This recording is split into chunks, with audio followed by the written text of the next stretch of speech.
இன்றைக்கு நான் செய்தி ஆயத்தப்படுத்திட்டு வந்த செய்தியானது அப்படியே ரோலண்ட் அப்படியே டச் பண்ணிக்கிட்டே போயிட்டார். அப்படியே டச் பண்ணிட்டே போயிட்டார். நான் யோசனை பண்ணிக்கிட்டே இருந்தேன், இந்த செய்தி எப்படி கொடுக்கறது அப்படின்னு யோசனை பண்ணிக்கிட்டே இருந்தேன்.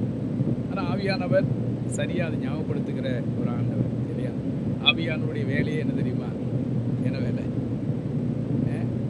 ஆவியானவர் ஆட வைக்கிற வேலை கிடையாது.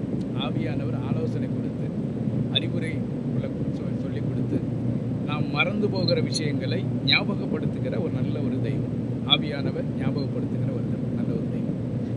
நான் இந்த நாளில் உங்களோடு கூட பேச வேண்டும் என்ற தலைப்பு இயேசு கிறிஸ்துவின் விசாரணையில் என்ன நடந்தது என்கிற ஒரு தலைப்பில் தான் உங்களோடு கூட பேச வேண்டும் என்று சொல்லி விரும்புகிறேன். இயேசு கிறிஸ்து கெத்செமனே தோட்டத்தில் பிடிக்கப்படுகிறார். பிடிக்கப்பட்ட பின்பு விசாரணைக்காக கொண்டு போகிறார். விசாரணையில் என்ன நடந்தது அப்படின்னு தான் தலைப்பு. என்னுடைய தலைப்பானது இயேசு கிறிஸ்துவனுடைய விசாரணையில் என்ன நடந்தது. இயேசு கிறிஸ்துவை குறித்து 5 முறை விசாரித்திருக்கிறார்கள். முதல் பார்த்தீங்கன்னா அன்னாவின் இடத்துல கொண்டு போனார்கள் என்று சொல்லி யோவான் எழுதின சுவிசேஷம் 18வது அதிகாரம்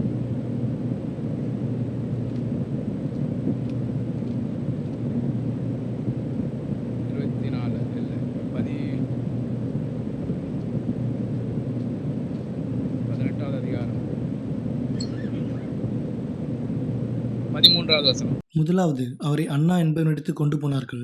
அவன் அந்த வருஷத்து பிரதான ஆசாரியனாகிய காய்பாவுக்கு மாமனாய் இருந்தான். இயேசுவை பிடித்து அவரை கட்டி முதலாவது அண்ணா என்பவரிடத்துல கொண்டு போனார்கள் என்று சொல்லி வேதத்தில் சொல்லப்பட்டிருக்கிறது. இரண்டாவது பார்க்கும் பொழுது காய்பா விசாரிக்கிறார் என்று சொல்லி வாசிக்கிறோம். அதுதான் 24வது வசனம். பின்பு அண்ணா என்பவன் பிரதான ஆசாரியனாகிய காய்பாவின் இடத்திற்கு அவரை கட்டுண்டவராக அனுப்பினார் என்று சொல்லி வாசிக்கிறோம். மூன்றாவது பிலாத்துவின் இடத்துல கொண்டு போகிறதாக வாசிக்கிறோம். அதே சுவிசேஷ புஸ்தகம் 18வது அதிகாரம் 28வது வசனத்துல அவர்கள் காய்பாவின் இடத்திலிருந்து இயேசுவை தேசாதிபதியின் அரண்மனைக்கு கொண்டு போனார்கள். போதும். அங்க பிலாத்தின் இடத்துல கொண்டு போகிறதாக வாசிக்கிறோம். நான்காவது பார்க்கும் பொழுது லூக்கா எழுதின சுவிசேஷம் 23வது அதிகாரம் 6வது வசனத்துல இப்படி வாசிக்கிறோம். லூக்கா 23:6 கலிலேயா என்பதை பிலாத்து கேட்ட பொழுது இந்த மனுஷன் கலிலேயனா என்று விசாரித்து அவர் ஏரோதின் அதிகாரத்துக்குள்ளானவர் என்று அறிந்து அந்நாட்களில் எருசலேமிலே வந்திருந்த ஏரோதுவின் இடத்துக்கு அவரை அனுப்பினான். ஏரோதின் இடத்துல அனுப்பப்படுகிறதாக வாசிக்கிறோம்.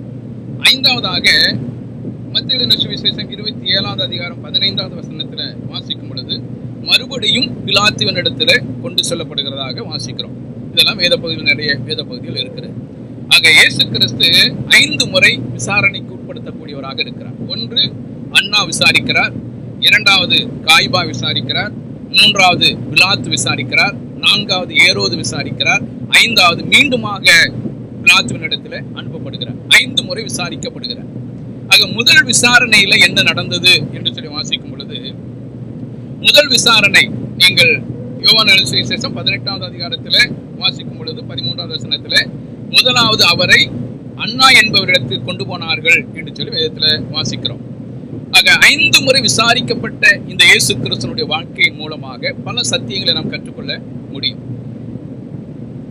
இந்த அண்ணாவின் இடத்துல ஏன் கொண்டு போனார்கள் என்று சொல்லி காரணங்கள் சொல்லப்படவில்லை. வேதத்துல வேத பண்டிதர்கள் என்னால முடிஞ்ச அளவு நான் பல புத்தகங்களை படிக்கும் பொழுது ஏன் அண்ணாவிடத்தில் கொண்டு போனார்கள் அப்படிங்கிறதுக்கு யாருமே காரணங்கள் கொடுக்கப்படலை. ஏன் கொண்டு போனார்கள், அவரிடத்துல ஏன் கொண்டு போனாங்கிறதுக்கே காரணம் கொடுக்கப்படலை. ஏன்னா இந்த யோவான் எழுதின சுவிசேஷத்துல மட்டும்தான் அண்ணாவின் இடத்துல கொண்டு போனதாக வாசிக்கிறோம்.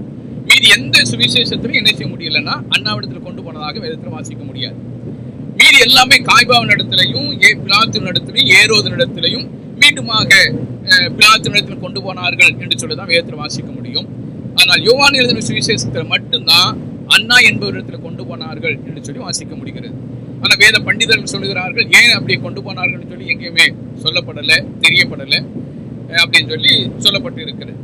நான் இங்க சொல்ல வர கருத்து இயேசு கிறிஸ்து காட்டி கொடுக்கப்பட்டு அவரை கட்டி கொண்டு போகிறார்கள்.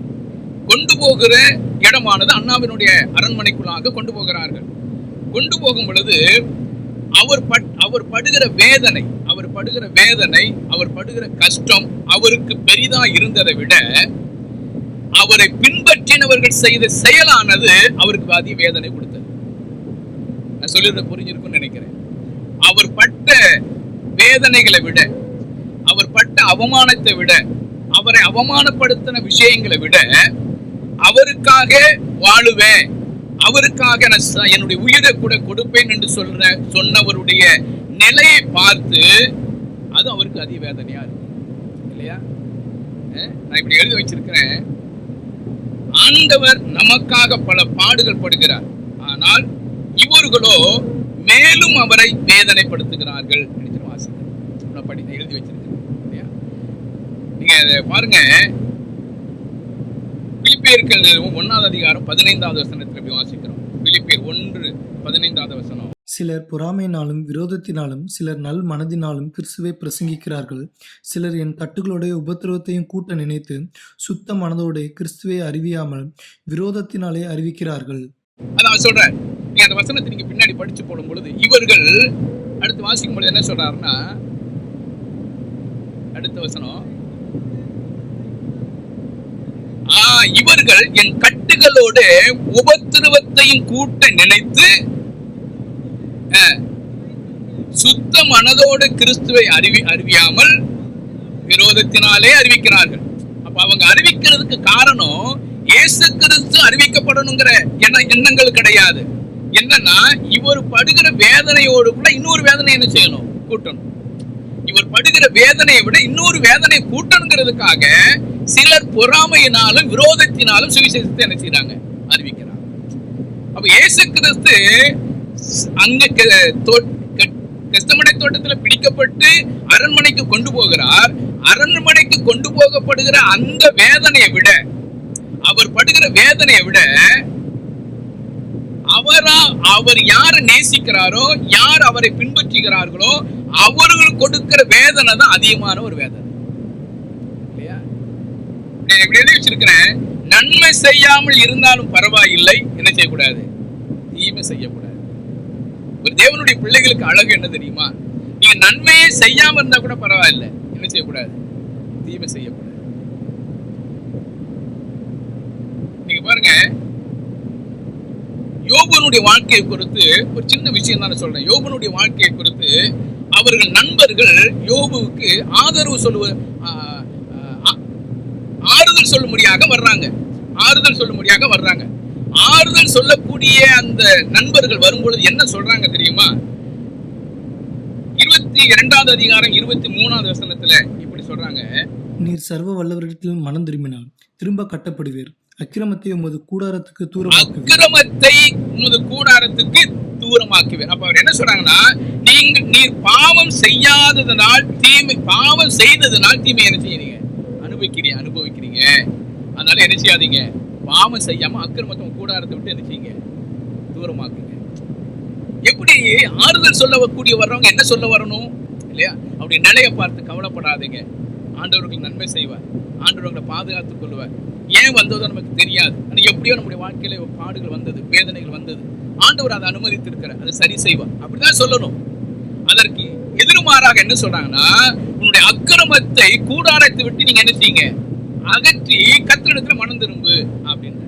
அப்படின்னா சூட்சமா என்ன சொல்றாங்கன்னா, நீ பாவம் செய்ததுனாலதான் இந்த பிரச்சனையை நீ அனுபவிச்சுக்கிட்டு இருக்கிற. நீ பாவம் செய்யாது இருந்தானால் உனக்கு இந்த பிரச்சனை வந்திருக்காது. உன் பிள்ளைகள் இறந்து போயிருக்க மாட்டாங்க, ஆடு மாடுகள் எல்லாம் போயிருக்காது இல்லையா? உனக்கு சரீரத்தில் இவ்வளவு பிரச்சனைகள் வந்திருக்காது. அப்ப எல்லா பிரச்சனைக்கு காரணமே நீ பாவம் செஞ்சதுனாலதான் அப்படின்னு சொல்றாங்க. இரண்டாவது என்ன சொல்றாரு பாருங்க, 8வது அதிகாரம் 6வது வசனத்தில் வாசிக்கிறோம். சுத்தமும் செம்மையுமாய் இருந்தீரே ஆனால் அப்பொழுது அவர் உமக்காக விழித்து நீதியுள்ள உம்முடைய வாசஸ்தலத்தை சாங்கோபாங்கமாக்குவார். தீமை செய்து பாடு அனுபவிக்கிறார். அதான் என்னன்னா, சுத்தமும் என்ன சொல்றாரு? சுத்தமும் செம்மையுமாய் இருந்தீர்களானால் இந்த பிரச்சனை வந்திருக்காது. அது சொல்றாரு, நீங்க சுத்தமும் செம்மையுமாய் இருந்திருக்கணும்.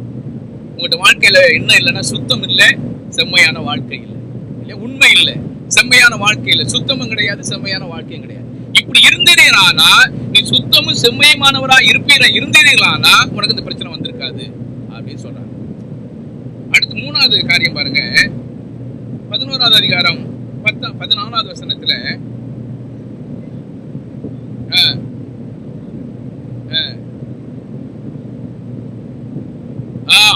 அநியாயம் கூடாரத்தில் வாசமாய் இருக்க ஒட்டாதீரும்.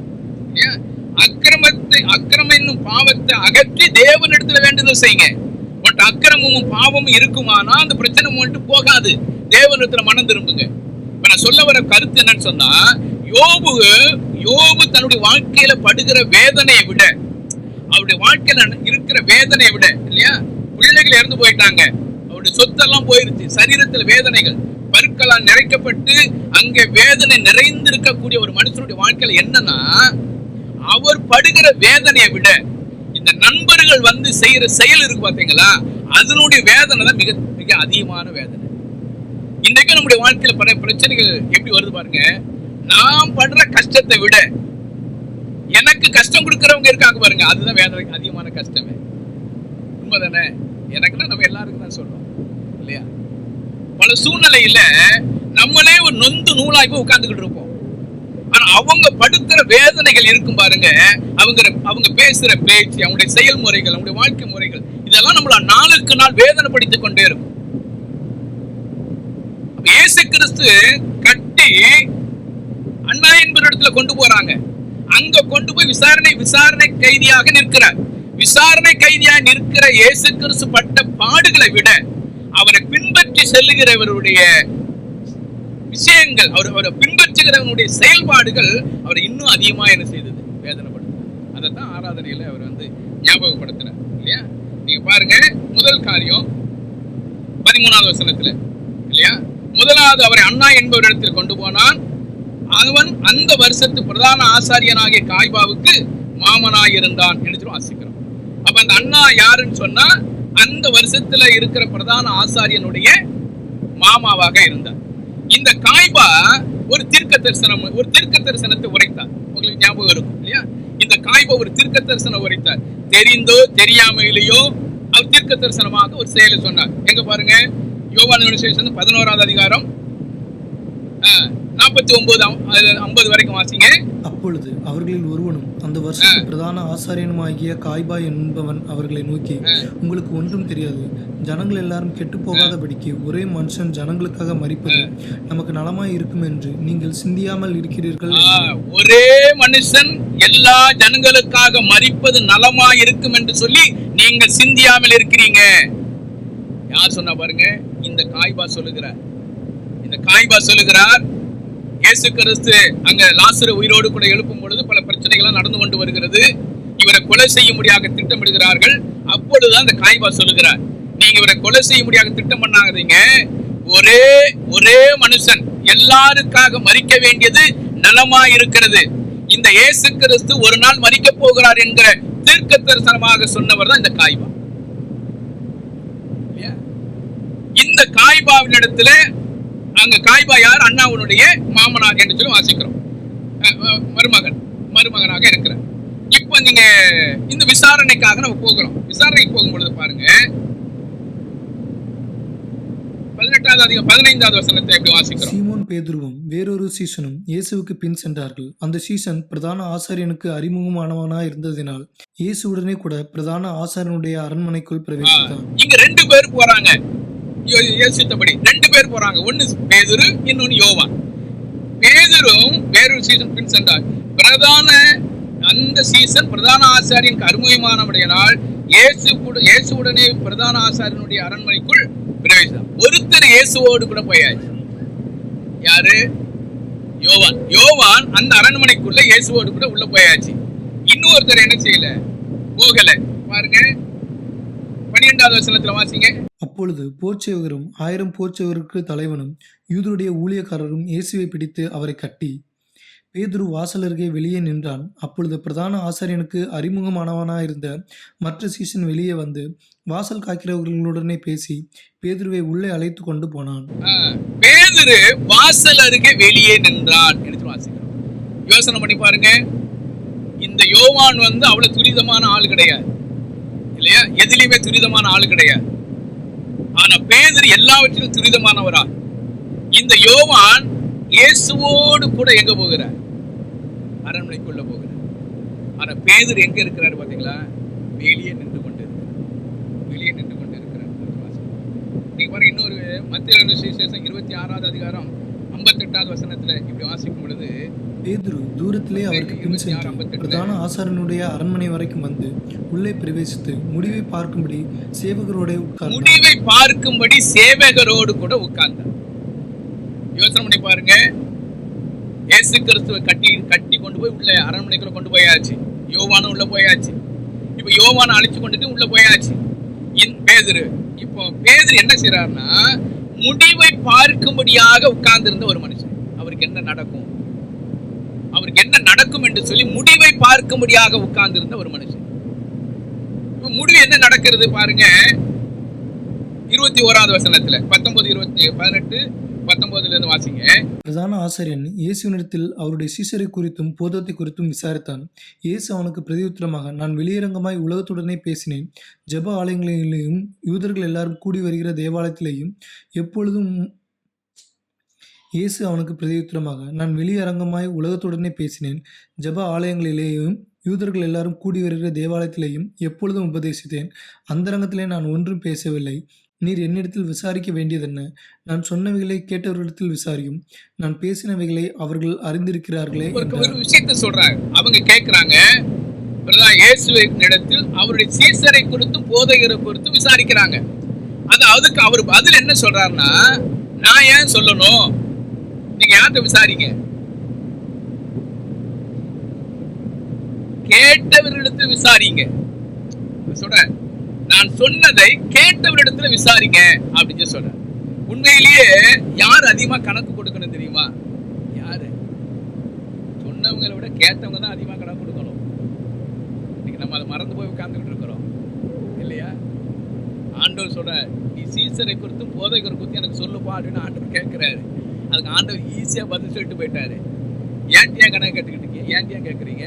நான் சொன்னவைகளை குறித்து கேட்டவரிடத்துல நீங்க என்ன செய்யுங்க. அப்படிதான் வாசிக்கிறோம்.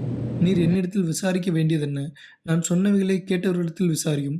நான் பேசினவைகளை அவர்கள் அறிந்திருக்கிறார்களே என்றார். அறிந்திருக்கிறார்களே, நான் சொன்னவைகளை கேட்டவரிடத்துல விசாரிங்க, அவங்க என்ன செஞ்சிருக்கிறாங்க, அறிந்திருக்கிறாங்க அப்படின்னு சொல்றார்.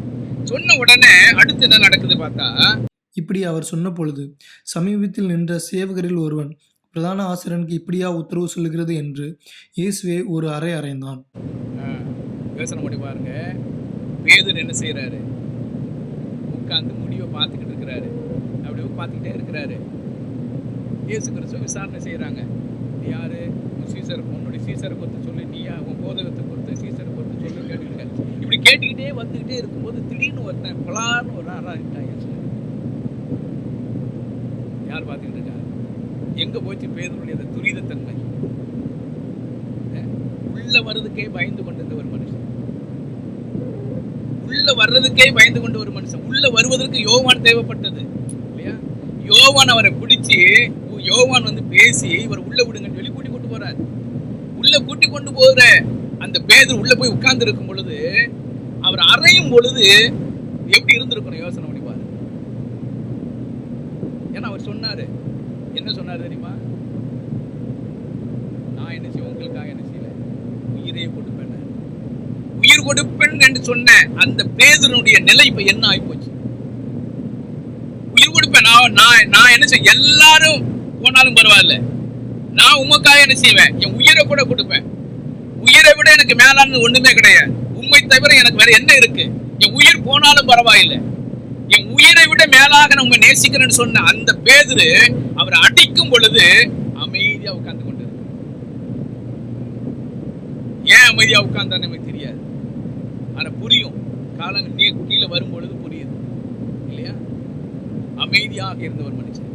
நான் இப்படி யோசிக்கிறேன், முடிவை பார்த்து கொண்டிருந்த பேதுரு அவருடைய மனசை மாத்திட்டார். ஏன் மாத்தினார் தெரியுமா? ஒருவேளை நம்மளையும் பிடிச்சிட்டு போயிட்டாங்கன்னா என்ன நடக்குமோ, என்ன நடக்குமோ, பயம் வந்துருச்சு இல்லையா? நீ பாருங்க, லூக்கா சுவிசேஷம் 22வது அதிகாரம் 55வது வசனத்துல வாசிக்கிறோம். அவர்கள் முற்றத்தின் நடுவிலே நெருப்பை மூட்டி அதை சுற்றி உட்கார்ந்த போது பேதுருவும் அவர்கள் நடுவிலே உட்கார்ந்தான். பேதுரு குளிர்காயும்படியாக நெருப்பண்டையில உட்கார்ந்து இருந்த ஒரு மனுஷன் இல்லையா? நீ பாருங்க, அதே 18வது அதிகாரம் 18வது வசனத்துல யோவான்ல, குளிர்காலமானபடியினாலே ஊழியக்காரரும் சேவகரும் கரி நெருப்புண்டாக்கி நின்று குளிர் காய்ந்து கொண்டிருந்தார்கள். அவர்களுடனே கூட பேதுருவும் நின்று குளிர் காய்ந்து கொண்டிருந்தான். பேதுருவும் நின்று குளிர் காய்ந்து கொண்டிருந்தான். பிரச்சனை என்னன்னா, ஒரு இது லிட்டரலா சொல்லப்பட்டு நம்ம அப்படி எடுத்தா குளிர் காய்ந்து கொண்டு, நான் இப்படி சொல்றேன், பேதுரு குளிர் காய்ந்துட்டாரு, அவ்வளவுதான் இல்லையா? அவருக்கு அந்த அனல் தன்மை போயிருச்சு. வாழ்க்கையில் அந்த அனலா இருக்கிற அந்த ஆவிக்குரிய அனல் போயிடுச்சு அவருக்கு, இல்லையா? பேதுரு குளிர் காய்ந்து விட்டார், குளிர் காய்ந்து போயிட்டார். அவருடைய வாழ்க்கையில அந்த வீராப்பு தன்மை போயிருச்சு, வைராக்கியம் போயினது, இல்லையா? கர்த்தர் மேல் வைத்திருக்க அந்த பற்றுதல் போனது, எல்லாம் போயிடுச்சு. எல்லாம் போயிட்டு இருக்கும்போது இதெல்லாம் விசாரணை, இதெல்லாம் சின்ன சின்ன விஷயங்கள் நடக்குது. அடுத்து விசாரணைக்கு இயேசு கிறிஸ்து விசாரிக்கப்படுகிறார். ஆனா நான் எடுத்தது பேதுரு மட்டும் தான் எடுத்திருக்கிறேன். நீங்க பாருங்க, காலையில எதுக்கு ஞாபகப்படுத்தி விட்ட விஷயம் தான். லூக்கான விசேஷம் 18:17 அப்படி வாசிக்கும் பொழுது, அப்பொழுது வாசல் காக்கிற வேலைக்காரி பேதுருவை நோக்கி, நீயும் அந்த மனுஷனுடைய சீசரில் ஒருவன் அல்லவா என்றால், அவன் நான் அல்ல என்றான். நீயும் அந்த சீசரில் ஒருவன் அல்லவா, நீயும் ஒரு சீசர்ல ஒருவன் அல்லவா அப்படின்னு கேட்கிற. அது லூக்கா 22:56 அப்படி வாசிக்கிறோம். அப்பொழுது வேலைக்காரி அவனை நெருப்பண்டையில உட்கார்ந்திருக்கிறதை கண்டு அவனை உற்று பார்த்து, இவனும் அவனோடு இருந்தான் என்றார். இவனும் அவனோடு கூட இருந்தான் என்றார். பாருங்க, மத்தேயு 26:69 அப்படி வாசிக்கிறோம். அத்தருணத்தில் பேதுரு வெளியே வந்து அரண்மனை முற்றத்தில் உட்கார்ந்திருந்தான். அப்பொழுது வேலைக்காரி ஒருத்தி அவனிடத்தில் வந்து, நீயும் கலிலேயனாகிய இயேசுவோடு கூட இருந்தாய் என்றார். மார்க்கு சுவிசேஷம் 14:68 அப்படி வாசிக்கிறோம். குளிர் காய்ந்து கொண்டிருக்கிற பேதுருவை கண்டு அவனை உற்று பார்த்து, நீயும் நசரேயனாகிய இயேசுவுடனே இருந்தாய் என்றாள். அதற்கு அவன், நான் அறியேன், நீ சொல்லுகிறது எனக்கு தெரியாது என்று மறுதலித்து வெளியே வாசல் மண்டபத்துக்கு போனான். அப்பொழுது நீயும் சீசரில் ஒருவன் அல்லவா, நீயும் அவனோடு கூட இருந்தே அல்லவா, இதெல்லாம் சொல்ற. இதுக்கு சொன்ன ஒரே ஒரு பதில் என்ன தெரியுமா? அவரு, நீ சொல்லுகிறது நான் அல்லன்னு சொல்றாரு. அடுத்து சொல்ற, நீ சொல்லுகிறது எனக்கு என்னது தெரியாது, நீ சொல்லுகிறது எனக்கு தெரியாது, நான் அல்ல. உண்மையில யோசனை பண்ணி பாருங்க, நீ அவனோடு கூட இருந்தே, நீ சீசரில் ஒருவன் அல்லவா, நீயும் அவனோடு கூட இருந்தீர் அல்லவா, இப்படிலாம் சொல்லும் பொழுது அவர் சொல்ற, நான் அல்ல, நான் அப்படி இருந்ததே கிடையாதுன்ற தன்னை மறைத்துக் கொள்ளக்கூடிய ஒரு மனுஷனாக மாறினார். ஆனா இயேசு கிறிஸ்து அங்க படுற விஷயத்தை பார்த்தினார். ஆனா இவர் என்ன, தன்னை மறைக்கிறார், தன்னை மறைத்து வாழக்கூடிய ஒரு பேதுருவாக மாறி போனார். இன்னைக்கு நிறைய சமயத்தில் நம்ம எப்படி வாழ்றோம் தெரியுமா? மறைமுக கிறிஸ்தவனாக வாழ்ந்து கொண்டு இருக்கிறோம். தன்னை மறைச்சுக்கிட்டு வாழ்றோம். நான் கிறிஸ்தவ, நான் அல்ல, நான் கிடையாது, நான் அப்படிப்பட்டவன் இல்லை அப்படின்னு நம்ம மறைத்து கொண்டு இருக்கிறோம். ஒரு நாள் நீங்க மறைக்கணும்னு நினைச்சா கூட என்ன செய்ய முடியாது, மறைக்க முடியாது. உண்மையாகவே நான் ரட்சிக்கப்பட்டதாக இருப்பேன், ஆனால் ஒரு நாள் ஒரு இடத்துல கூட மறைக்க முடியாது, இல்லையா? அவர் சொல்ற, நீயும் அவனோடு கூட இருந்தேன் அல்லவா அப்படின்னு கேட்கிற. நீ அவனோடு கூட தானே இருந்த அப்படின்னு கேட்கிற, இல்லையா? பார்த்த சாட்சி. அதாவது நீயும் அவனோடு கூட இருந்தேன் அல்லவா, ஒரு பார்த்த சாட்சி. இவர் சொல்ற, நான் இல்ல அப்படின்னு சொல்ற, நான் கிடையாதுன்ற, நான் அல்லன்ற. ரெண்டாவது காரியம் பாருங்க, அதே 18வது 25வது வசனத்துல, சீமோன் பேதுரு நின்று குளிர் காய்ந்து கொண்டிருந்தான். அப்பொழுது சிலர் அவனை நோக்கி, நீயும் அவனுடைய சீசரில் ஒருவன் அல்லவா என்றார்கள். அவன் நான் அல்ல என்று மறுதலித்தான். அல்ல என்று சொல்லி மறுதலித்தான். அடுத்த ஒரு சீன் நடக்குது. முதல் சீன்ல மறுதலிச்சிட்டார், முடிஞ்சிச்சு. அப்புறம் என்ன நினைச்சிட்டாருன்னா, சரி இதோட முடிஞ்சிடும், வேற யாரும் நம்மளை என்ன செய்ய மாட்டாங்க, விசாரிக்க மாட்டாங்க. அதுதான் நடக்காது. நீங்க ஒரு இடத்துல தப்பிச்சிட்டா கூட இன்னொரு இடத்துல என்ன செய்வீங்க, மாட்டிக்குவீங்க, இல்லையா? நாங்க போன ஞாயிற்றுக்கிழமை கார்ல போய்கிட்டு இருக்கும்போது டிராஃபிக் போலீஸ்காரன் மாட்டிக்கிட்டான். அப்படியே மாட்டி முடிச்சுட்டு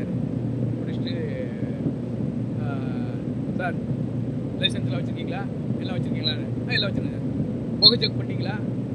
ஃபஸ்ட்டு என்ன கேட்டார், என்ன நம்பர் பிளேட்லாம் பழசாக இருக்குது, இல்லை பெயிண்ட் அடிச்சுருக்கு, அது அடிச்சுருக்குனாரு. பின்னாடி வந்து இன்னும் ஸ்டிக்கர்லாம் ஒட்டியிருக்கேன். இதெல்லாம் வண்டி வாங்கும்போது ஒட்டினேன் சார், இப்போ ஒன்றும் ஒட்டல சார் அப்படின்னா. சரி ஓகே, இப்போ அது புகை செக் பண்ணியிருக்கீங்களா அப்படின்னா, புகை செக் பண்ணல சார் அப்படின்னு. அப்போ பாட்டு ஓடிக்கிட்டு இருக்கு, கிறிஸ்தவ நம்ம இந்த பென் பென்டிரைவர் எங்களை காப்பாத்தின்னு சொல்லலாம். பென்டிரைவில் பாட்டு ஓடிக்கிட்டு இருக்கு. பார்த்த உடனே நீங்க எங்க போயிட்டு வரீங்க? அந்த மாதிரி சர்ச் பாஸ்டர் சார், அந்த மாதிரி சர்ச் முட்டி போயிட்டு, சரி போங்க சார் அப்படின்ட்டு. அப்போ போன அடுத்த நாள் என்ன பண்ணேன், நம்பர் பிளேட்டை மாற்றினேன், புகை செக் பண்ணேன், எல்லாம் செக் பண்ணி எல்லா ஆதாரமும் வச்சுட்டேன். ஏன்னு சொன்னா ஒரு வேலை அதே டிராபிக் போலீஸ்காரன் மறுநாள் பிடிச்சிக்கிட்டான்னு வச்சுக்கோங்களேன், என்ன சொல்லுவான், என்ன பாஸ்டர் உண்மையிலேயே நீங்க பாஸ் தானா அப்படிங்க பாரா, நீங்களே இப்படி பண்ணா எப்படி இருக்கும்? ஆல்ரெடி ஏற்கனவே ஒரு தடவை நான் என்ன வான் பண்ணி விட்டேன், நீங்க ஒரு ஊழியரா இருக்கிறதுனால இனிமே தப்பு செய்ய மாட்டீங்கன்னு சொல்லி நான் வான் பண்ணி அனுப்பிச்சு விட்டேன். திரும்பியும் அதே தப்பு நீங்க பண்ணிட்டீங்கன்னா என்ன பாஸ்டர், அப்ப நீங்க ஃபைன் கட்டி தான் போகணும் அப்படின்னு சொல்லி இல்லையா? உண்மை தானே? அப்போ ஒரு தடவை நான் தப்பிச்சிட்டேங்கிறதுக்காக அடுத்த தடவை நாம் தப்பிக்காம தப்பிச்சிடலாம் நினைச்சிடக்கூடாது. நாம் செய்ய வேண்டிய விஷயத்த சரியா செய்யணும் இல்லையா? ஒரு தடவை தப்பிச்சிடலாம், ஆண்டவருடைய கிருபை எப்படி ஒரு தடவை நமக்கு கிருபையா இறங்கிட்டாரு, அதை ஃபாலோ பண்ணிட்டு திரும்ப நம்ம என்ன செஞ்சிடக்கூடாது, அடுத்த நமக்கு போயிடக்கூடாது. நாம் செய்ய வேண்டிய எல்லா கடமைகளும் சரியா செய்யணும் இல்லையா? அப்ப பேதுரு என்ன நினைச்சாருன்னா, அப்பா ஒரு தடவை என்ன செஞ்சாச்சு, காப்பாத்தியாச்சு, தன்னை மறைச்சுக்கிட்டாரு, மறைமுக கிறிஸ்தவன் ஒரு தடவை வாழ்ந்துட்டார். அடுத்து கொஞ்ச நேரம் கழிச்சு பார்த்தா இன்னொரு வேலைக்காரி மூல வர்றாங்க.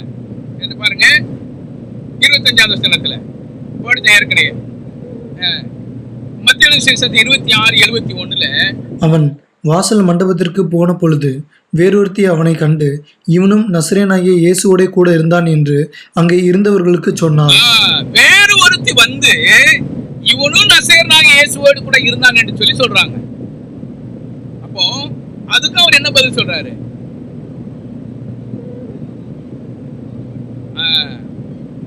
அந்த மனுஷனை நான் அறியேன். யோசனை பண்ணி பாருங்க, அந்த மனுஷனை நான் அறியேன், அவர் யாருன்னு எனக்கு தெரியாது. யோசனை பண்ணி எப்படி சொல்ல முடியும்?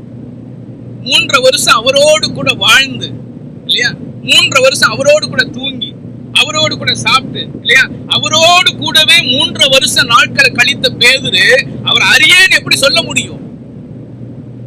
நிறைய சமயத்தில் நம்முடைய கிறிஸ்தவ வாழ்க்கையில் என்ன தெரியுமா, பல சமயங்களில தேவன் செய்த நன்மைகளை மறந்து போயிடுறோம். தேவன் நம்மளோடு கூட உறவாடின உறவை விட்டு போயிடுறோம் இல்லையா? எப்படி நான் திரும்ப சொல்றேன், எப்படி நம்ம அவரை ஸ்தோத்தரிக்காம எப்படி இருக்க முடியும்? அவர் ஆராதிக்காமல் எப்படி இருக்க முடியும்? ஏன்னா அவர் நமக்கு செய்திருக்கிற நன்மை அவ்வளவு பெரிதான நன்மை இல்லையா?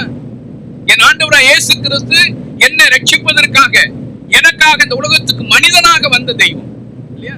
மனிதனாக வந்து என்னுடைய பாவத்திற்காக சிலுவையில எனக்காக ரத்தம் சிந்தி மரித்த தெய்வம். வேற யாரும் எனக்காக ரத்தம் சிந்தினது கிடையாது, வேற யாரும் எனக்காக என் மேல அன்பு பாராட்டினது கிடையாது இல்லையா? என் மேல அன்பு செலுத்துவதற்கும் அரவணைப்பதற்கும் ஒன்றாக இணைப்பதற்கும் வேற யாருமே கிடையாது. என் தேவனாகிய ஆண்டவராகிய இயேசு கிறிஸ்து எனக்காக மரித்து அடக்கம்னப்பட்டு உயிரோடு கூட எழுந்ததுனாலதான் எனக்கு பாவ மன்னிப்பாகிய மீட்பு கிடைத்திருக்கிறது. இந்த மீட்பை பெற்றிருக்கிற நான் எப்படி மறைந்து வாழ முடியும்? எப்படி மறைமுக கிறிஸ்தவனாக எப்படி இருக்க முடியும் இல்லையா? வேறொருத்தி வந்தான். முதல்ல ஒரு வேலைக்காரி வந்து விசாரணை பண்ணிட்டு போயிட்டாங்க, அதுல தப்பிச்சிட்டாங்க.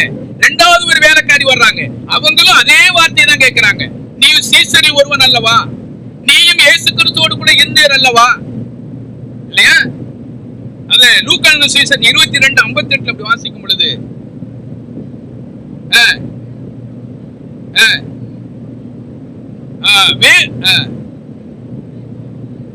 வேறு ஒருவன் வந்து கேட்கிறான். அதுக்கு அவர் என்ன சொல்றாரு, மனுஷனே நான் அல்ல. அது என்ன டோன்ல சொன்னாருன்னு தெரியல. மனுஷனே நான் அல்ல, ஒருவேளை கோபத்துல சொல்லிட்டாரு என்னமோ தெரியல, அப்படிதான் சொல்லிப்பாரு நினைக்கிறேன். அப்படிதான் சொல்லிப்பாரு. ஏன் அந்த மனுஷனை போட்டாருன்னு எனக்கு தெரியல, நான் நல்லா சொல்லிட்டு போயிருக்கலாம். அது சொல்றேன், மனுஷனே சும்மா என்ன தொந்தரவு பண்ணிக்கிட்டு இருக்காதீங்க. எத்தனை தான் நான் பதில் சொல்லிக்கிட்டே இருப்பது? நான் தான் அவர் அறியவே இல்லைன்னு சொல்லிட்டு திரும்ப திரும்ப எனக்கு அதே கேள்வியை கேட்டுக்கிட்டா என்ன? அப்போ இவருடைய உச்ச கட்டம் எங்க போகுதுன்னு பாருங்க. ஒரு மனுஷனை திரும்ப திரும்ப திரும்ப அதே கேள்வியை கேட்கும் போது அப்படி சுபாவமே என்ன செய்யுது, மாறிக்கிட்டே இருக்கு. அப்படின்னா மனுஷீக தன்மைக்கு வந்துட்டாருன்னு சொல்லி அர்த்தம். தேவ உறவில இருந்த ஒரு மனுஷன், தேவனோடு கூட உறவாடி கொண்டிருந்த தெய்வத்தினுடைய அந்த தன்மை பெற்றிருந்த மனுஷன் இப்ப மனுஷ தன்மைக்குள்ளாக மாறி போனார் இல்லையா? நான் அவர் அறியேன் என்று சொல்லி சொல்லுவேன். அதை அடியேன் என்று சொல்லுகிறார். மூணாவது விஷயத்தை பாருங்க,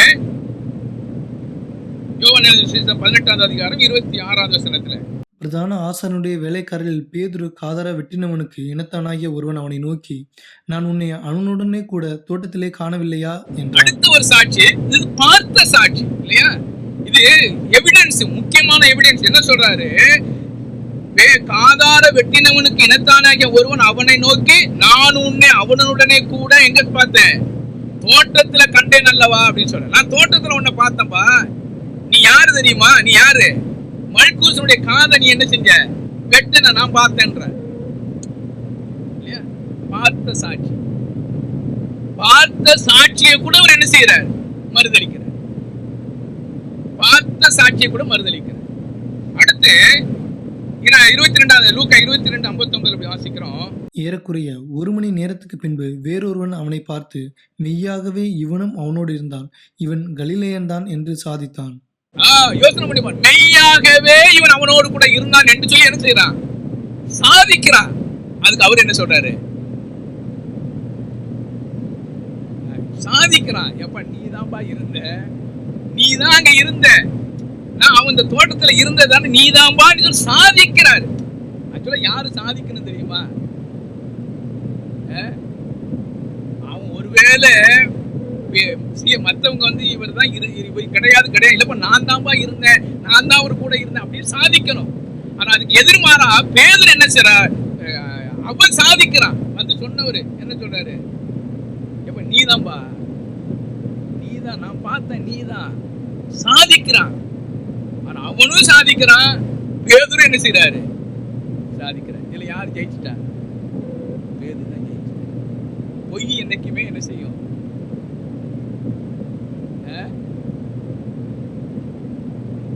பேச மாட்டேங்க, பொய் ஜெயிச்சிரும். நீங்க பொய் சொல்லி பாருங்களேன், ஜெயிச்சிரும். ஒருவேளை அப்ப ஜெயிச்சிரும், ஆனா கொஞ்ச நேரத்துக்கு முன்னாடி அதுதான் பெரிய வேட்டை வைக்கும். என்ன தம்பி என்ன ஒதுக்குறான் அவன், பொய் என்ன செய்யணும்னா பொய் சாதிச்சிரும் இல்லையா, பொய் சாதிச்சிரும். நம்ம பொய் சொல்லிடலாம், பொய்ய சொல்லி பல பாவங்களை மறைச்சிடலாம், பொய் சொல்லி பல விஷயங்களை நம்ம மறைச்சிடலாம். பொய் ஒரு நாள் அந்த சமயத்துக்கு அந்த பொய் நம்மள என்ன செய்ய நல்லவனா மாத்தி காமிச்சிடும். ஆனா ஒரு நாள் அதே பொய் உங்களை என்ன செஞ்சிடும், நம்மள என்ன செஞ்சிடும், ஒரு நாள் காட்டி கொடுத்து. தேவனுடைய பிள்ளையுடைய வாழ்க்கையில பொய் இருக்கக்கூடாது.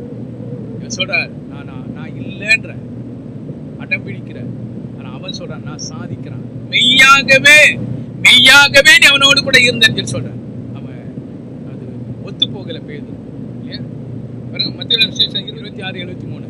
சற்று நேரத்துக்கு பின்பு அங்கே நின்றவர்கள் பேதுருவிடத்தில் வந்து, மெய்யாகவே நீயும் அவர்களில் ஒருவன், உன் பேச்சு உன்னை வெளிப்படுத்துகிறது என்றார். மெய்யாகவே நீ அவர்களில் ஒருவன் தான்பா.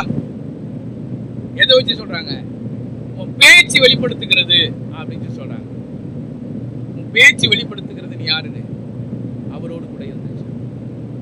நம்ம இப்ப அதனால என்ன செய்யற, வெளியில போனா நம்ம ஆண்டவருடைய பிள்ளை மாதிரியே நடந்துக்கிறது இல்லை. ஏன் தேவையில்லாத மாட்டிக்கிட்டு எதுக்கு பிரச்சனை இல்லையா. நம்ம போன உலகத்து நம்ம நிறைய பேர் எப்படி பழகினாங்க, அங்க போனா அவனோட மாறிடணும், இங்க வந்தா நம்மளை போல மாறிடும். அப்படிதான் நம்ம வாழ்ந்துகிட்டு இருக்கோம் இல்லையா. வெளியில போனா வெளியில இருக்கிறவங்கள போல மாறிடணும், உள்ள வந்தா உள்ள இருக்கிற போல மாறிடணும்.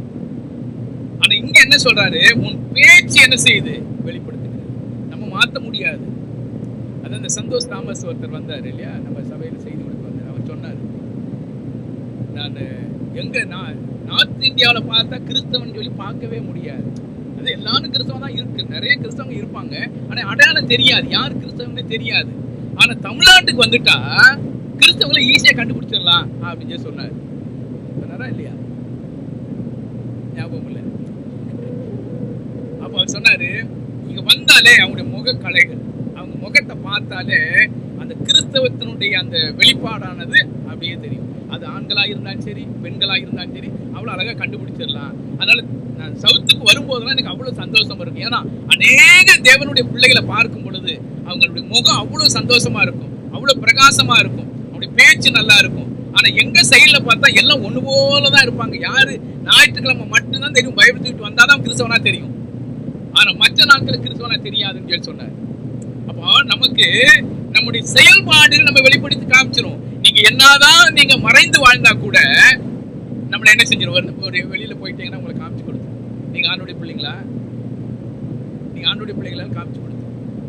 நம்ம மறைக்கலாம் இல்லையா? நீ பாருங்க, திருநெல்வேலிக்காரங்கன்னா அவங்களுக்கு ஒரு பேச்சு இருக்கு, கோயம்புத்தூர்காரங்கன்னா அவங்களுக்கு ஒரு பேச்சு இருக்கு இல்லையா? எல்லாத்துக்கும் ஒரு பேச்சு இருக்கு.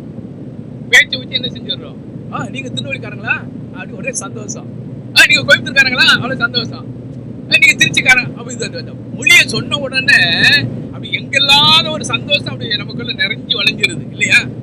ஆனா அந்த பரலோகத்தினுடைய பிள்ளைகளுடைய சந்தோஷம் ஒண்ணு இருக்கு இல்லையா? அதனால பரலோக பேச்சுன்னு சொல்லி எல்லாம் அல்லேலியா பேசிக்கிட்டு இருக்காங்க நிறைய இடத்துல. நாங்க என்ன பேச்சு பேசுனாங்க, அல்லேலியா. நாங்க என்ன, அது என்ன பேச்சு அது உங்களுக்கு எல்லாம் தெரியாது பாஸ்டர். நாங்க பரலோக பேச்சு பேசிக்கிட்டு இருக்கிறோம், அல்லேலியா பேசிக்கிட்டு இருக்கிறாங்க. அல்லேலியா பரலோக பேச்சு கிடையாது. எப்படி பேசிக்கிட்டு இருக்காங்க, ஓகே, அது முடியட்டும்.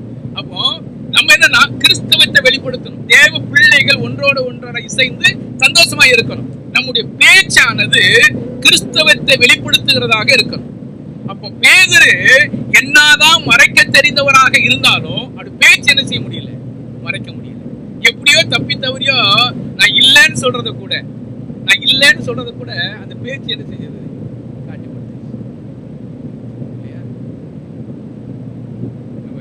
யோசிக்க வேண்டிய ஒரு காரியம் பாருங்க. மார்க் சுவிசேஷம் 14வது அதிகாரம் 70வது வசனத்துல எப்படி வாசிக்கிறோம்.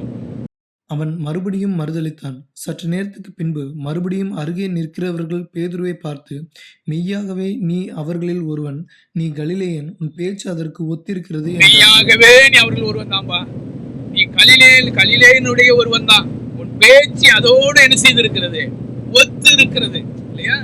அங்க மத்தியில வாசிக்கும் பேச்சு அதை வெளிப்படுத்துகிறது சொல்ற, இது உன் பேச்சு என்ன செய்யுது, ஒத்து இருக்கிறது என்று சொல்லி சொல்லுங்க.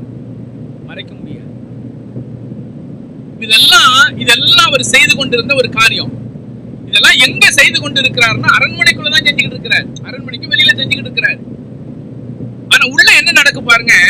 மத்தேயு சுவிசேஷம் 26வது அதிகாரம் 60லிருந்து 62 வரைக்கும் வாசிக்கும் பொழுது, ஒருவரும் அகப்படவில்லை. அநேகர் வந்து பொய் சாட்சி சொல்லியும் அவர்கள் சாட்சி ஒவ்வவில்லை.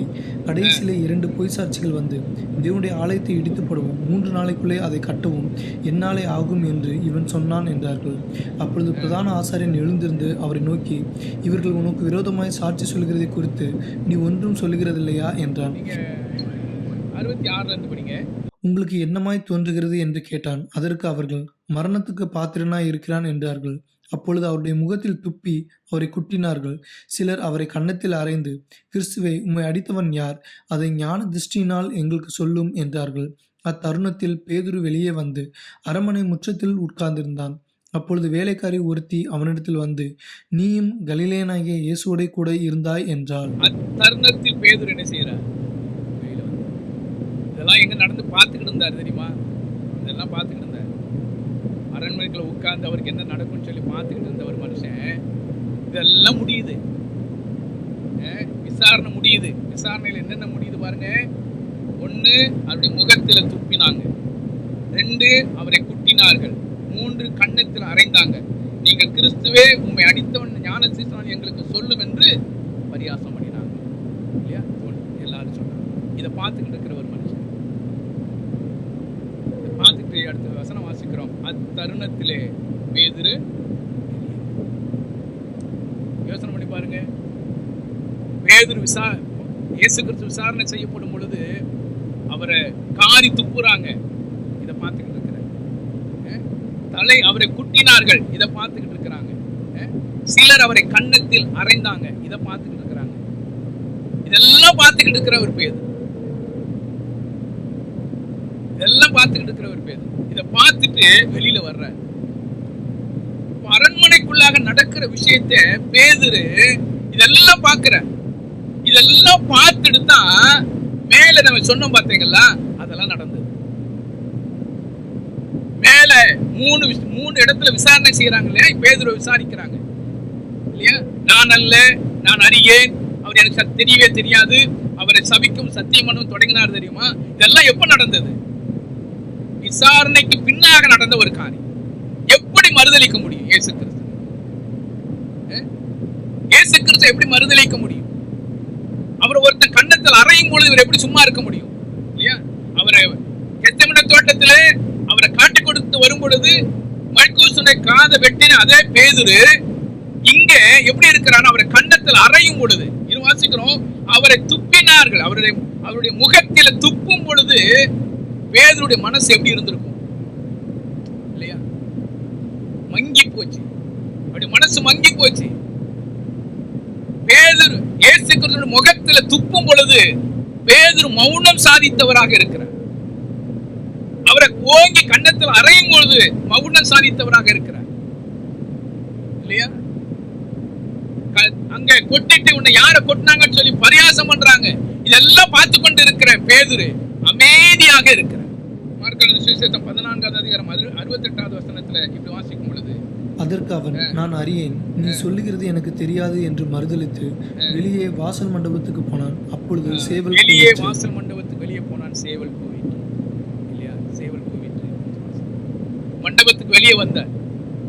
அப்ப எல்லாவற்றையும் பார்த்து கொண்டு இருக்கிற பேதுரு, இதெல்லாம் பார்த்துக்கிட்டு இருந்த ஒரு பேதுரு, அவருடைய வாழ்க்கையில நடந்த விஷயங்களை நீங்க யோசனை பண்ணி பாருங்க. மார்க்கு சுவிசேஷம் 14வது அதிகாரம் 37வது வசனத்தில் இப்படி வாசிக்கிறோம். பின்பு அவர் வந்து அவர்கள் நித்திரை பண்ணுகிறதை கண்டு பேதுருவை நோக்கி, சீமோனே, நித்திரை பண்ணுகிறாயா? 1 மணி நேரம் விழித்திருக்க கூடாதா? நீங்கள் சோதனைக்குட்படாதபடிக்கு விழித்திருந்து ஜெபம் பண்ணுங்கள். ஆவி உற்சாகம் உள்ளதுதான், மாம்சமோ பலவீனம் உள்ளது என்றார். நீங்கள் சோதனைக்கு உட்படாதபடிக்கு விழித்திருந்து என்ன செய்யுங்க? ஜெபம் பண்ணுங்கள் என்று சொல்லி சொல்லுகிறேன். வாழ்க்கையில ஜெபம் இல்லை இல்லையா? தேவ உறவு இல்லை. எங்க போயிடுச்சு தெரியுமா? ஆரம்பத்திலே தேவ உறவு என்ன செஞ்சிருச்சு? போயிடுச்சு. ஆண்டவர் சொல்ற 1 மணி நேரமாவது நீ எனக்காக ஜெபம் பண்ணக்கூடாதான்னு சொல்லி கேட்கிற. ஜெபம் இல்லாத ஒரு பேதுரு, ஜெபம் இல்லை. ஜெபம் இல்லாதனுடைய விளைவுகள் அப்படியே கொஞ்சம் கொஞ்சமா தொடர்ந்து வந்து அவரை விசாரித்து அவர் முகத்துல துப்பும் பொழுது கூட, அவர் அடிக்கும் பொழுது கூட அமைதியா இருப்பதற்கு காரணம் தெரியுமா? ஒரு சொட்டு கண்ணீர் கூட வரல பேதுரு, ஒரு சொட்டு கண்ணீர் கூட வரல. அப்படின்னா என்ன அர்த்தம்? மனசு கல்லாய் போச்சு. ஒருவேளை என்ன பிடிச்சிட்டு போயிட்டாங்கன்னா என்ன பண்றது இல்லையா? உண்மையிலேயே தேவ பிள்ளைகளா இருக்கிற நீங்களும் நானும் கிறிஸ்து எனக்காக பட்ட பாடுகளை நினைத்து அட்லீஸ்ட் ஒரு சொட்டு கண்ணீராது என்னுடைய கண்ணில இருந்து வரணும். நம்ம என்ன செய்யறோம்? அவருடைய பாடு மரணங்களை நினைக்கும் பொழுது சந்தோஷம்தான், அதனால இல்லைன்னு சொல்லல. என் ஆண்டவராகிய இயேசு கிறிஸ்து எனக்கு செய்த நன்மையில நினைச்சு சந்தோஷப்படணும். ஆனா அந்த இடத்துல நான் நிக்க வேண்டிய இடத்துல என் தெய்வம் நின்னார். என்னைக்காவது நம்முடைய வாழ்க்கையில ஒரு சொட்டு கண்ணீர் வந்திருக்கா? அவரை நினைச்சு நம்ம அழுது இருக்கிறோமா? யோசனை பாருங்க. அந்த எண்ணங்கள் நமக்கு வரல. எல்லாமே தைரியமாயி போச்சு. இலவசமா கிடைச்சதுனால நமக்கு எப்படி ஆகி போச்சுன்னா தைரியமாயி போச்சு. தேவ சமூகத்துல வரும் பொழுது நீங்க வேதத்தில் அநேக தேவ பிள்ளைகளை பாருங்க, தேவனுடைய சமூகத்துல எங்கெல்லாம் உட்கார்ந்தாங்களோ அங்கெல்லாம் அழுதாங்க. ஏன்? என் தெய்வம் எனக்கு பாராட்டின அன்பு அவ்வளவு பெரிய அன்பு இல்லையா? இன்னைக்கு நம்ம இந்த இடத்துல வந்து சந்தோஷமாக, சமாதானமாக, குடும்பமாக இதெல்லாம் இருப்பதுக்கு காரணம் என்ன? தெய்வம் நமக்கு பாராட்டின அன்பு எவ்வளவு விலையேறப்பட்டது யோசிச்சு பார்க்கணும். நம்ம தேவனுடைய பிள்ளைகளாக மாற்றி இருக்கிறார் இல்லையா? பேதுருடைய வாழ்க்கையில அழல. மறுதலிக்க துணிந்த ஒரு மனுஷனுக்கு அழ தெரியல. நான் இல்லை என்று சொன்ன ஒரு மனிதனுக்கு அழ தெரியல. எப்படி யோசனை பண்ணி பாருங்க. தன்னோடு கூட இருந்து, தன்னோடு கூட உறவாடி, சாப்பிட்டு, தூங்கி, படகுல பயணம் செய்திருந்த ஒரு மனுஷனை அடிக்கும் பொழுது எப்படி சும்மா இருக்க முடியும் இல்லையா? வேதனைப்படாது இருந்த ஒரு பேதுரு. காரணம் ஜெபம் இல்லை இல்லையா? ஜெபம் எங்கெல்லாம் இல்லையோ அங்கெல்லாம் நம்முடைய மாம்சமான செயல்பாடுகள் தான் உயர்ந்திருக்கும். மாம்ச கிரியைகள் தான் நமக்கு உயர்ந்திருக்கும். நீங்க ஜெபம் பண்ணுங்க, ஆண்டவர் நம்முடைய வாழ்க்கையில என்ன செய்ய விரும்புகிறார் அதை செய்வார். ஜெபம் இல்லாமல் நீங்க எதை செய்தாலும் உங்களுடைய வாழ்க்கையில் ஒண்ணுமே நடக்காது. நீங்க ஜெபம் இல்லை என்று சொல்ல மாம்ச பிரகாரமா நீங்க எதை செய்வீங்க, எதெல்லாம் செய்யலாம், வெற்றியா தோணலாம், ஆனா அது வெற்றியா கிடைக்காது. ஜெபம் பண்ணணும். தேவ உறவு எப்போது இருக்கணும். தெய்வம் அனுமதித்தால் ஒழிய ஒரு காரியத்தை நம்ம செய்யக்கூடாது. ஆண்டவரே கேட்கிறார் தெரியுமா? அதுதான் ரொம்ப கஷ்டமான ஒரு காரியம் இல்லையா? ஆண்டவரே கேட்கிறார், எனக்காக என்ன செய்யுங்க? 1 மணி நேரம் ஜெபம். உனக்காக ஜெபம் பண்ணது, உனக்காக எவ்வளவு நாள் ஜெபம் பண்ணிக்கன்னு ஆண்டவர் சொன்னார். ஆண்டவர் ஆண்டவர்கிட்ட கேட்கிற ஒரே ஒரு காரியம் என்ன தெரியுமா? பேதுருட்ட ஆண்டவர் கேட்ட ஒரே காரியம் என்ன செய்ய, எனக்காக 1 மணி நேரமா நீ ஜெபம் பண்ணுவீங்களான்னு கேட்கிற. அந்த 1 மணி நேரம், ஒருவேளை அந்த 1 மணி நேரம் ஆண்டவருக்காக பேதுரு நேரத்தை செலவு பண்ணி இருந்திருப்பாருன்னு சொன்னா இந்த விஷயம் நடக்கும் போது அவளை சும்மா இருந்திருக்க முடியாது. அங்க அரண்மனைக்குள்ள இருந்தா ஒரு போய் ஒண்ணும் பண்ணிருக்க முடியாது, அது ஒரு பக்கம் இருந்தாலும் கூட. ஆனா இவரால் என்ன செஞ்சிருக்க முடியும்? பல விஷயத்துல முயற்சி செய்திருக்க முடியும். ஆனா என்ன பண்ண முடியல? ஜெபம் இல்லை இல்லையா? நீ பாருங்க, லூக்கா சுவிசேஷம் 22வது அதிகாரம் 33 34. அதற்கு அவன், ஆண்டவரே, காவலிலும் சாவிலும் உம்மை பின்பற்றி வர ஆயத்தமாயிருக்கிறேன் என்றான். அவர் அவனை நோக்கி, பேதுருவே, இன்றைக்கு சேவல் கூவுகிறதற்கு முன்னே நீ என்னை அறிந்திருக்கிறதை 3 தரம் மறுதலிப்பாய் என்று உனக்கு சொல்லுகிறேன் என்றார். 3 தரம் என்ன மறுதலிப்பாய் சொல்லி ஆண்டவர் சொல்றார். இவர் சொல்றாரு, நான் சாவிலும் காவலிலும் நான் என்ன செய்வேன்? உங்க கூடயே இருப்பேன். கூட இருந்தாரு, அண்ணா இருந்தா இல்ல. இவட கூட இருந்தாரு, ஆனா கூடவே இல்லை. அப்படிதான் சொல்ல முடியும். உடன் இருந்தார். உடன் இருந்து என்ன பிரயோஜனம் இல்லையா? நான் சாவிலும் காவலிலும் கூட இருப்பேன். கூட இருந்தாரு, கூட இருந்தது உண்மைதான். அவருக்கு பண்ற பாடுகள் எல்லாம் பார்த்துக்கிட்டு இருந்தாரு, இதெல்லாம் உண்மைதான். ஆனா நீ மறுதலிச்சது பெரிய காரியம். ஒருவேளை ஆமா நான் அவரோடு கூட இருந்தவன் தான் அப்படின்னா என்ன பண்ணிருப்பாங்க? யோசனை பண்ணி பாருங்க. என்ன பண்ணிருப்பாங்க? ஏன்னா வேத வசனம் நமக்கு வேத வாக்கியம் நமக்கு உறுதியானது இல்லையா? பேதுரு மூலமாக தான் சபை அஸ்திவாரப்பட போகிறது இல்லையா? இல்லையா? பேதுரு சபைக்கு ஸ்தாபகராக இருக்க போகிறார். அவரை விட்டுருவார் ஆண்டவர்? விட போறது கிடையாது. ஆண்டவர் என்னை கொண்டு என்ன காரியங்கள் செய்ய வேண்டும் என்று சொல்லி திட்டம் பண்ணி வைத்திருக்கிறார், நடக்கும். அதுக்காக நாம் மறுதலிக்க கூடாது. ஒருவேளை வேதனை பட வேண்டிய சூழ்நிலை தான் படணும். பேதுரு ஆமா நான் தான் சொன்னா என்ன பண்ணிருப்பாங்க? யோவானை ஏதாவது பண்ணாங்களா? யோவான் அரண்மனைக்குள்ள இருக்கிற, அவர் பட்ட எல்லா பாடுகளையும் பார்த்துக்கிட்டே தான் இருக்கிற. யோவானை கொண்டுட்டாங்களா? ஒன்றும் செய்யலையே. ஆனா இவர் மறுதலித்ததனுடைய விளைவுகள், மறுதலித்து கடைசியில சபிக்கவும் சத்தியம் பண்ணவும் தொடங்கினார். நான் கிடையவே கிடையாது, அவர் யாருன்னு எனக்கு தெரியாது. அதை விட பேதுரு செய்த பெரிய காரியங்கள், இதை விட பெரிய காரியம் ஒண்ணுமே கிடையாது. சுயநலம் உள்ள ஒரு மனிதனா மாறினார்.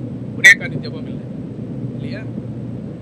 பாருங்க, மத்தேயு சுவிசேஷம் 26வது அதிகாரம் 33 34 அப்படி வாசிக்கிறோம். பேதுரு அவருக்கு பிரதியுத்தரமாக, உமது நிமித்தம் எல்லாரும் இடறல் அடைந்தாலும் நான் ஒரு காலம் இடறல் அடையேன் என்றான். இயேசு அவனை நோக்கி, இந்த ராத்திரியிலே சேவல் கூவுகிறதற்கு முன்னே நீ என்னை 3 தரம் மறுதலிப்பாய் என்று மெய்யாகவே உனக்கு சொல்லுகிறேன். 3 தரம் மறுதலிப்பாய்.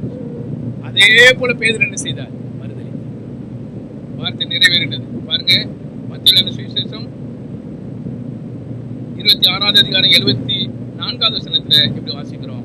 அப்பொழுது அவன் அந்த மனுஷனை அறியேன் என்று சொல்லி சபிக்கவும் சத்தியம் பண்ணவும் தொடங்கினான். உடனே சேவல் கூவிற்று.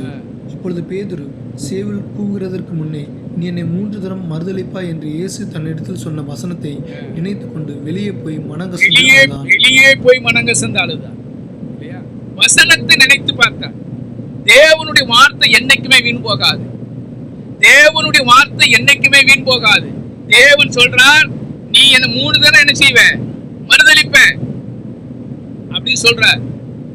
இது சொன்ன உடனே, இந்த விஷயம் நடந்த உடனே சேவல் கூவிட்டு, சேவல் கூவுனதை நினைத்து பார்த்த அதை பார்க்கிறா. சேவல் கூவுகிறதுக்கு முன்னே நீ 3 தரம் மறுதலிப்பாய் என்று சொன்ன தன்னிடத்தில் சொன்ன வசனத்தை நினைத்து கொண்டு வெளியே போய் மனக்கசந்து அழுதான். வெளியே போய் அழுகிற, அழ வேண்டிய சமயத்துல அழல. வெளியில போய் அழுது என்ன பிரயோஜனம்? யோசனை பண்ணி பாருங்க. அழ வேண்டிய சமயத்துல அழல, வெளியில போய் அழுது என்ன பிரயோஜனம்? ஆனாலும் பேதுருடைய உள்ளான ஒரு மனசுல என்ன இருந்துச்சு? ஒரு வேதனை இருந்துச்சு. வெளியே போய் என்ன செய்யற? அழுகிற. என்ன அழுதுருப்பாரு?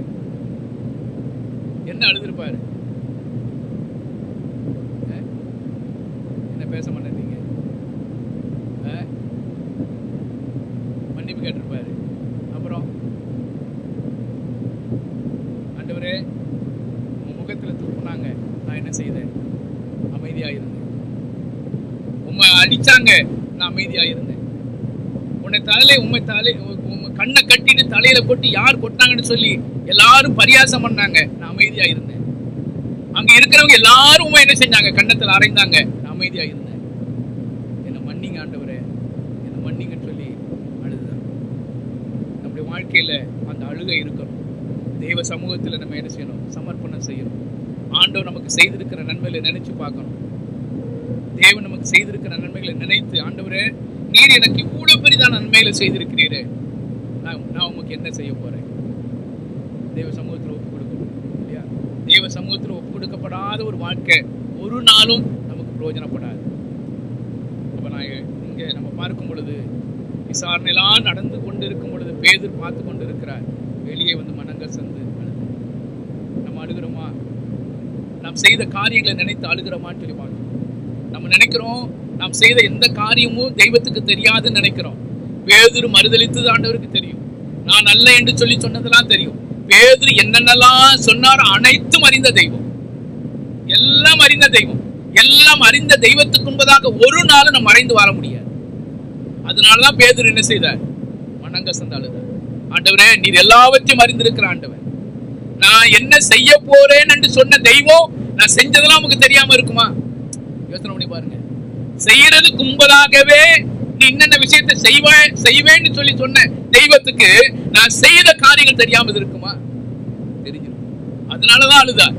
ஆண்டவரே நீங்க சொன்னீங்க, நான் செய்தேன், என்ன மன்னிச்சிருக்க. அப்ப நம்ம எல்லாவற்றையும் தேவன் அறிந்திருக்கிறவர் ஆண்டவர். நம்ம செய்யற காரியங்கள் அனைத்தையுமே அறிந்திருக்கிறார். நம்ம ஒருவேளை யாருக்குமே தெரியாது, நான் செய்த காரியம் எனக்கு மட்டும்தான் தெரியும், தெய்வத்துக்கு கூட தெரியாது என்று சொல்லி ஒருவேளை நம்முடைய வாழ்க்கையில பல சிந்தனைகள் ஓடுமானா, தெய்வ சிந்தனைகளை அறிந்திருக்கிறான். தெய்வ சமூகத்துல சமர்ப்பணம் செய்யணும், அழணும். தெய்வ சமூகத்துல நம்ம ஒப்பு கொடுக்கணும். ஆண்டவரே நான் செய்தது பெரிய தவறு என்று சொல்லி தெய்வ சமூகத்தில் ஒப்பு கொடுக்கணும். ஒப்பு கொடுக்கப்பட்ட ஒரு வாழ்க்கை வாழ்வோம் என்று சொன்னால் நிச்சயமாக ஆண்டவர் ஆசீர்வதிப்பார். விசாரணையில் நடந்தது என்னது? பேதுருவை ஆண்டவர் மாற்றினார். விசாரணை என்னவோ இயேசு கிறிஸ்துவுக்கு தான், ஆனா மாற்றம் எங்க நடந்தது? யோசனை பண்ணி பாருங்க. இயேசு கிறிஸ்து விசாரணை செய்யறாங்க, ஆனா அந்த விசாரணையிலும் கூட யோசனை பண்ணி பாருங்க. இப்படி யோசிங்க, அந்த விசாரணையிலும் கூட பேதுரு மறக்காதிருந்தவர் ஆண்டவர். பேதுரு சொன்ன விஷயங்களை, பேதுரு இடத்துல சொன்ன விஷயத்தெல்லாம் ஞாபகத்தில் வைத்திருந்தவர் ஆண்டவர் இல்லையா? நம்ம நினைப்போம் அவர் நம்மளை நினைக்கல, அவர் என்ன மறந்துட்டாரு அப்படின்னு நினைப்போம். அப்படியெல்லாம் கிடையவே கிடையாது. அவர் ஒருவேளை நமக்கு மறக்கிற மாதிரி விஷயங்கள் நமக்கு தெரியலாம், ஆனா தெய்வம் ஒரு நாள் என்ன செய்ய மாட்டார்? மறக்க மாட்டார். அதனாலதான் காலையில வாசித்த சங்கீதத்துல கூட வாசித்தோம், என் தாயும் தகப்பனும் கைவிட்டாலும் கர்த்தர் என்னை சேர்த்து. ஒரு நாள் நம்மளை ஒருவேளை நம்முடைய தாய் தகப்பன் நம்மளை என்ன செஞ்சலாம்? மறந்துடலாம். நம்முடைய தாய் தகப்பன் நம்மளை கைவிட்டுடலாம். ஆனா கைவிடாது இருக்கிற தெய்வம், மறக்காது இருக்கிற தெய்வம், சேர்த்துக் கொள்ளக்கூடிய ஒரே ஒரு தெய்வம் இந்த ஆண்டவராகிய இயேசு கிறிஸ்து. பேதுரு மனங்கசந்து அழுதார், கண்ணீர் விட்டார். ஆண்டவர் வெறுக்கல, திரும்ப என்ன செய்தார்? அவரை சேர்த்துக்கொள்ள, நம்மையும் சேர்த்துக் கொள்ளக்கூடிய ஒரு நல்ல தெய்வம். அந்த நல்ல தெய்வத்திட்ட நம்ம ஒப்புக் கொடுப்போம். ஆண்டவர் ஆசீர்வதித்து வழி நடத்துவாராக.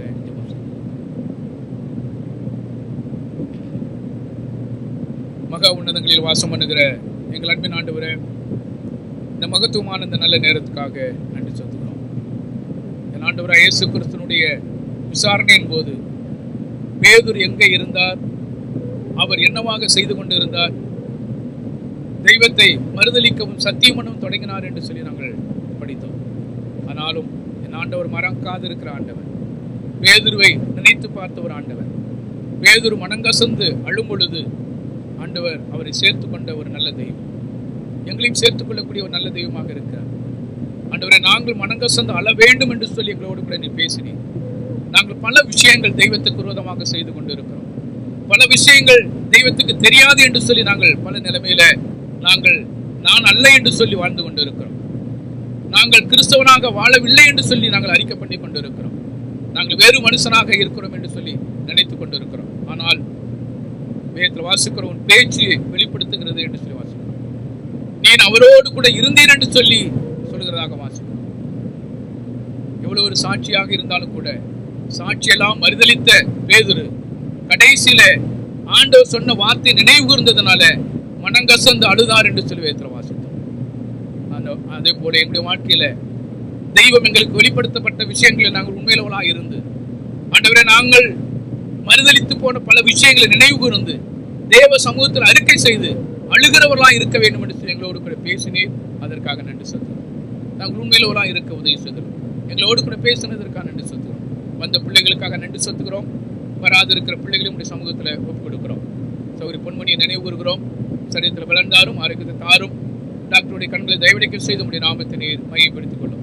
சார் பாட்சாம் சோதனுக்கு வேண்டிய கிருபைகளை தந்து வழிநடத்தும். ஆண்டவரே சரீரத்தில் பலனையும் ஆரோக்கியத்தையும் கொடுத்து நீர் வழிநடத்தும்படியாக உடைய சமூகத்தில் ஒப்புக் கொடுக்கிறோம். எங்களோடு கூட ஆராதிக்கும்படியாக வந்த செல்வா குடும்பத்திற்காக நன்றி செலுத்துகிறோம். உடைய மனைவி பிள்ளைக்காக நன்றி செலுத்துகிறோம். வேதவசனத்தை கற்றுக்கொள்ள வேண்டுமா வாஞ்சி விருப்பத்தை கொடுத்து வழி நடத்தி வந்தீர், அதற்காக நன்றி செலுத்துகிறோம். சிலா ஜெயசுந்தரமாக நன்றி செலுத்துகிறோம். அவளை மட்டுமா நீர் வழிநடத்தி வருகிறீர், அதற்காக நன்றி செலுத்துகிறோம். போதுமானவராக இருந்து வழிநடத்தினீர், அதற்காக நன்றி செலுத்துகிறோம். வந்த பிள்ளைகள், சிறு பிள்ளைகள், வாலிபர்கள், வயதானவர்கள், பெரியவர்கள் ஒவ்வொருவரையும் உடைய சமூகத்தில் கொடுக்கிறோம். குடும்பங்களாக நீர் ஆஸ்வதித்து உடைய நாமத்தை நீர் மையப்படுத்திக் கொள்ளும். நீர் அப்படி செய்யப்போற எல்லா காரியங்களுக்காக நன்றி செலுத்துகிறோம். இம்மட்டும் வழிநடத்த வந்த தெய்வம் தொடர்ந்து வழிநடத்த முடியாது. கர்த்தருமே புரட்சகரமாக இருக்கிற கர்த்தராக இயேசு கிறிஸ்து மூலமாக ஜெபத்தை எடுக்கிறோம் எங்கள் ஜீவனுள்ள நல்ல பிதாவே, ஆமென். என் ஆத்துமாவே கர்த்தரை சோதரி, என் முழு உள்ளமே பரிசுத்த நாமத்தை சோதரி. என் ஆத்துமாவே கர்த்தரை சோதரி, கர்த்தர் செய்த சகல உபகாரங்களையும் மறவாதே.